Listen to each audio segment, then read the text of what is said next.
Welcome back to the banks of the Danube and to Slovakia for this second half of Europe now. We saw there in the first half of the show that Slovakia has more castles than anywhere else. Here's another surprising figure for you. It's also the country that produces more cars per capita than anywhere else. 1 million made last year alone. We'll be looking at the roaring automobile industry in this half. We'll also be meeting Susanna, a young sociologist, who will be putting her questions to MEP of the opposition party, Christian Democrats. Indeed, first let's look at the current political situation in Slovakia and the issues of concern to people here. Running for a third term as Prime Minister, the ever-popular Social Democrat Robert Fico has a healthy lead in the polls. He's been playing on citizens' fears over the migrant crisis. Every migrant who illegally crosses the border of the Slovak Republic will be arrested. The opposition has increased its outreach and called out the Prime Minister over his battle with Brussels about sharing the refugee burden.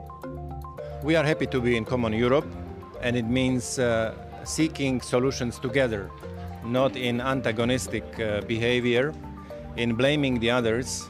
What we need is real social democracy. And for us, Christian Democrats, Europe is our family.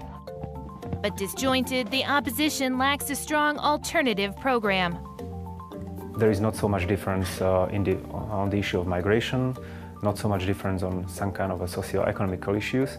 The only thing that they are trying to underline, trying to stress, is the issue of corruption, arguing that the party of the government led by Smer actually increased corruption in Slovakia, and we need to change that. It's been a particularly fiery campaign and full of challenges for Europe, all leading up to the March 5th election. Migration, security, the economy, all issues of concern for voters then here in Slovakia. To get a better feeling, we're now going to meet with Susanna, a sociologist. Hi Susanna, lovely to meet you.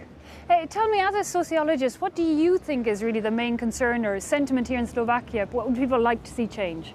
Even though our Prime Minister is now trying to make a big emotion out of the refugee crisis, I think much bigger problem and concern is contemporary protests of nurses and professors who are in the streets and doing strikes. Okay, so it comes down somewhat to those bread and butter issues we see repeated worldwide. Nurses and indeed teachers, we've seen massive protests in recent weeks. Nurses literally walking out of hospitals because they're demanding better pay, if I understand correctly. It's about money. Yeah, it is about money and also the dignity of this profession, which is very important in society, but it looks like our government is not regarding it as so important. Now, I know that one thing you have taken an interest in is these citizen initiatives, if you like, to take matters into their own hands. They do it in the economy and also taking back some of abandoned buildings around the country.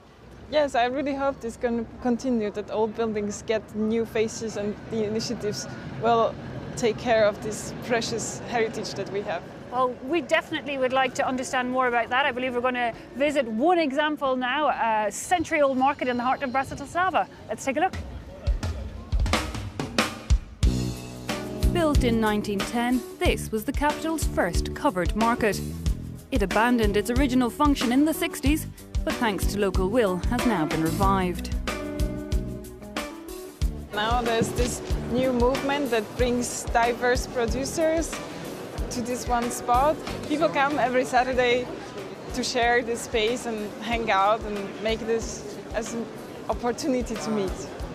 Since 2013, a civic association has managed the hall. Food is no longer its only offering. It now also acts as a concert venue and culture centre. Today, a book fair has taken over its upper floor. Isn't it great how this place has been renovated and how much life has come back into it now? I'm 75, so I remember when this place was closed under the communist regime. They turned it into a TV studio and made some decent films. A positive development in a city that Susanna doesn't entirely adore. Born at the other side of Slovakia, she feels all the country's resources are concentrated in the capital.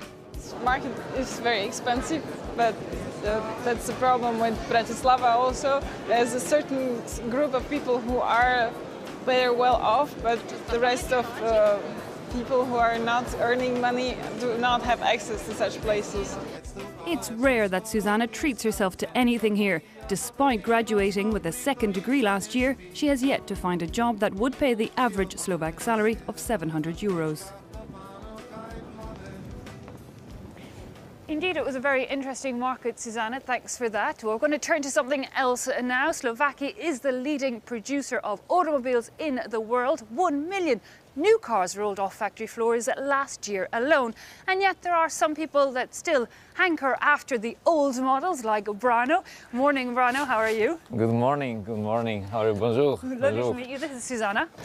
Tell me now, we're speaking of all these new cars, but yet you give tours of Bratislava in this very old Skoda. Why?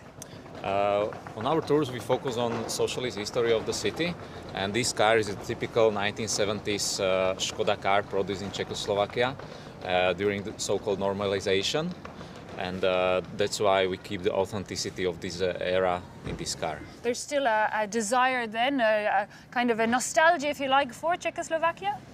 Yes, for me, yes. I still feel that our culture is interconnected, and the separation only causes problems for me with double taxation and health insurance. So I would prefer to have one country together. Oh yeah, Czechoslovakia back. What do you reckon, Brano? Would you like it together again, or? I'm happy now to be in Slovakia because now we have nobody to blame for our mistakes. So I think it's okay when we are like good brothers, you know. Okay, well listen, I believe you're going to be able to take us to our next landmark destination that Susanna has picked out for us to see. Shall we hop in? Shit.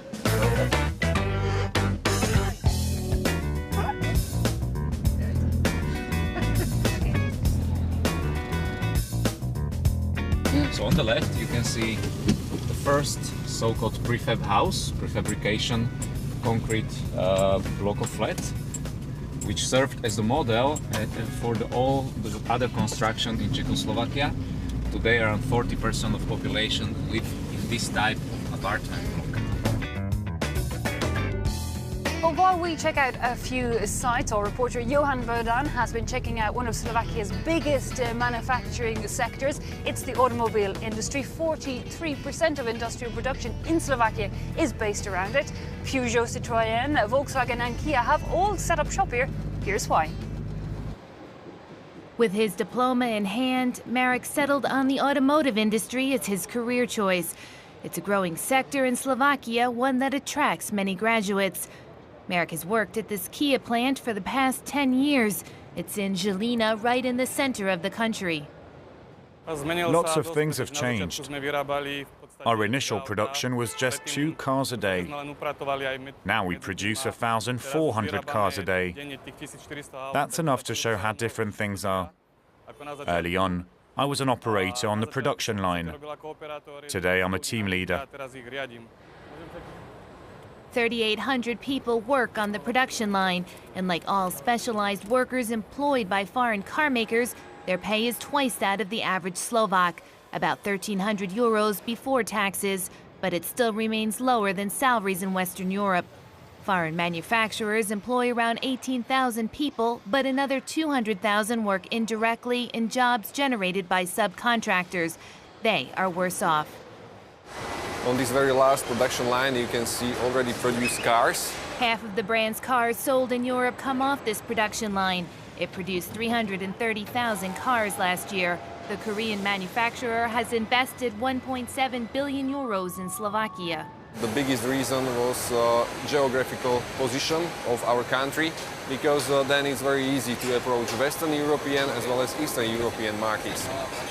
Then another big advantage was the fact that at the time there was a 19% flat corporate tax in Slovakia, which made a much more bigger advantage compared to other surrounding countries.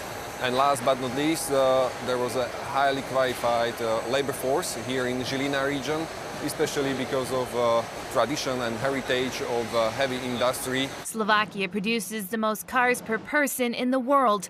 The first to set up shop, Volkswagen in 1991, followed by PSA and Kia in 2004. The 3 brands work closely, even hiring a common spokesman who who's responsible for extolling the virtues of the country's automotive industry. The auto industry accounts for about 44% of Slovakia's industrial GDP, and it'll soon be close to 50%, so Slovakia is an automotive powerhouse. In 2009, the economic crisis forced factories to temporarily slow down their production. Some have certainly faltered. Since then, awareness has emerged about the economy's excessive dependence on this sector, but there's still confidence for the years ahead. The day will come when the technology will start to become obsolete, and that will be when manufacturers take the option of moving abroad.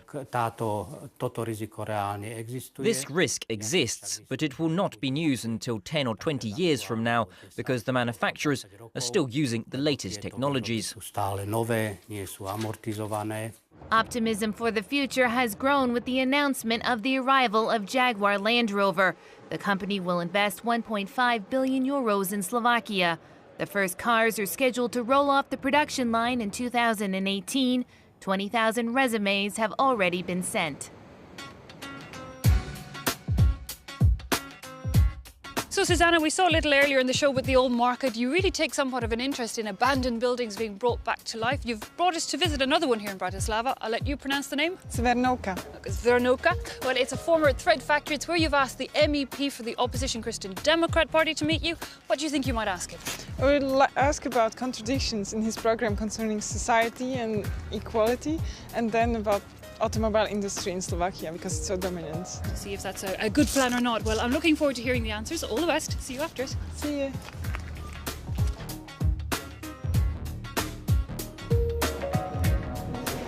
Hello, my name is Susanna. My name is Miroslav Mikolášik, and I've been here already for a modern art exposition. This is a co-working space where a lot of individuals and enterprises have their space. And we're going to artist studio. There are photographers, regisseurs. It sounds very interesting. Let's go. Okay.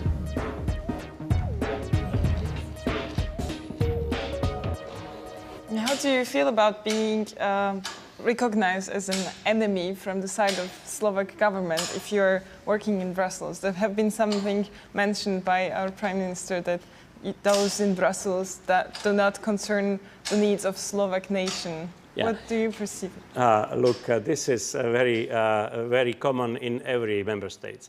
So the Slovak Prime Minister is using the same trick. When not capable enough, they hide their incapability behind this, this cliché. Evil Brussels, and we are good in Slovakia. So, and Prime Minister in this country is doing one thing. 80% of money spent for highways, for modernization of internet, for railways and whatever is coming from Brussels. 80%. And he never says this. How do you perceive this education level in Slovakia? And from a European perspective, it looks like education is a very underfinanced sector. Absolutely, absolutely. You are very right. And not only education, but also healthcare. These are two sectors which are underfinanced in Slovakia. This is maybe by tradition and not enough appreciation for these professions. So I am really upset how this current government is dealing with the teachers. They really have a pay which is a little bit above the minimal wage in Slovakia. What do you think about the recent investments of the automobile sector in the Slovak economy? Yes, this is something which helps Slovak economy currently, but in the future there will be certainly a transformation in this sector, and so Slovakia has to think now also to diversify the attraction of foreign investors also in other sectors, like in science, research, technology. I am a member in the European Parliament also of this Committee for Regional Development. Currently, this is 15 billion for Slovakia. The problem is that Slovak scientists are not using this money. So I would say this is the responsibility of the government to use Europe to help Slovakia for the future.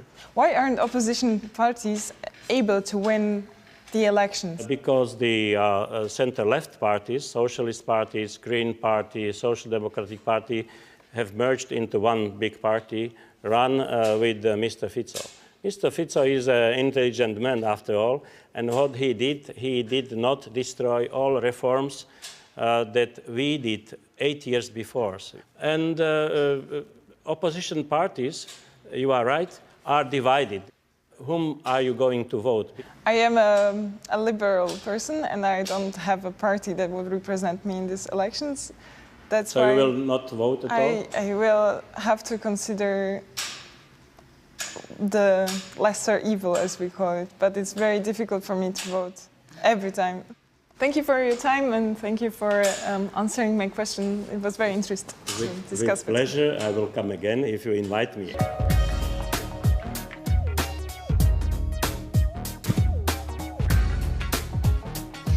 So, Susanna, how did that go?